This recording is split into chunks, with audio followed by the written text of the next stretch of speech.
I had someone ask me yesterday how I come up with content. I talked them through the process and explained that I love covering questions I get from you, because if you're asking it, someone else is too. But at the end of the day, I don't want to get so off topic that it isn't useful. Frankly, there's a lot of repetition when it comes to real estate, whether as a homeowner, investor, renter, or buyer. So if you're not hearing something that you have a question about, make sure you chime in so I can address it here. Okay, today I'm going to keep it fairly basic.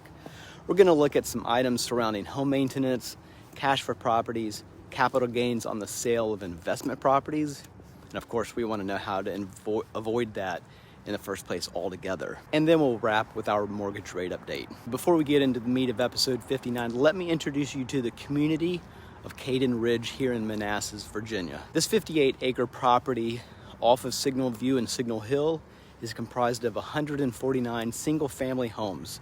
The primary builder was Miller Smith, and the last 3 homes sold for an average of $790,000.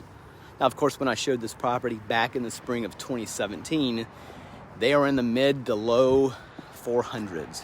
If you haven't done so already, would you follow me on whatever social media platform you're on? You can find me on most of the mainstream channels using @the Domus group. All right, let's get started. Okay, let me set the stage for this next piece. First, I'm not an accountant, and I'm not a tax attorney, and I don't play one on TV. This shouldn't be construed as tax advice. Talk to the appropriate professional to get their input. Second, I'm not advocating you not paying your taxes. What I am saying, though, is if you can avoid a tax altogether, you absolutely should do it. Unless you enjoy sending your hard-earned money to Uncle Sam to get flittered away on some innocuous priority. Okay, there's 2 scenarios I want to cover here. The sale of your personal home and the sale of an investment property. Please pay close attention to the next couple of statements. If you're selling your personal home and have no interest in becoming a landlord, no sweat. The capital gains tax for married individuals is avoided altogether for gains up to $500,000. For singles, it's $250,000. If your gains are above that, I'm slow clapping for you. Congrats. Consult your tax professional on any gains above $250,000 and $500,000. However, if you're thinking about becoming a landlord, pay attention. The rule is that to avoid paying capital gains, you must have lived in the property at least 2 of the past 5 years. So tick-tock. If your plan is to get those 3 years of renting the property out while hopefully seeing the values climb to sell for more money, good plan. But execution and timing is key. Because if you go beyond the 3 years and 1 minute, congratulations, you'll be paying the tax. The second scenario is you have an investment property to sell. Lots of different factors and direction here. Perhaps your personal residence became an investment property and you didn't sell within that 3-year time frame. Whatever the situation, to avoid the tax, you'll want to do what's called a 1031 exchange. It's a provision in the tax code.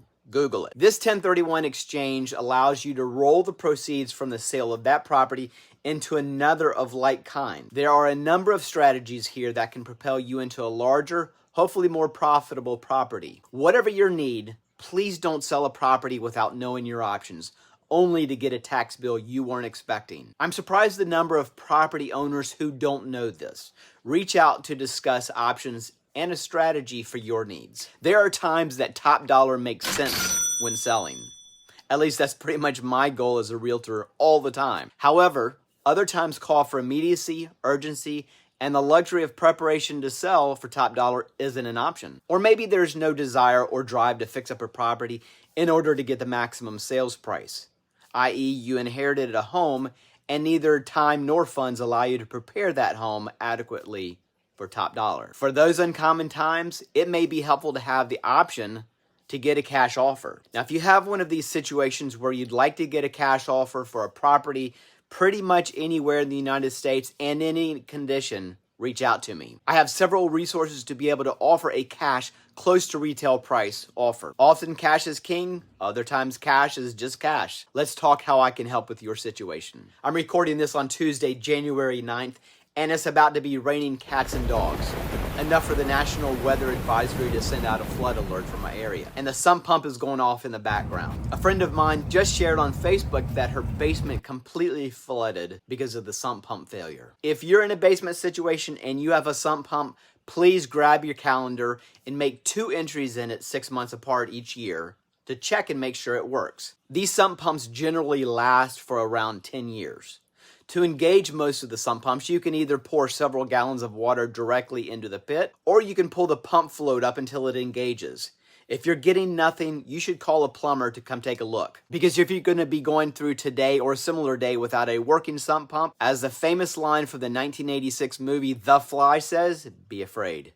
Be very afraid. Don't live in fear. Do this small but important home maintenance tip today. Okay, the mortgage interest rate at close of business yesterday on a $500,000 home with 20% down and a credit score of around $750 for a 30-year fixed rate, the mortgage rate is 7.094%. This is the first uptick I've seen in several weeks.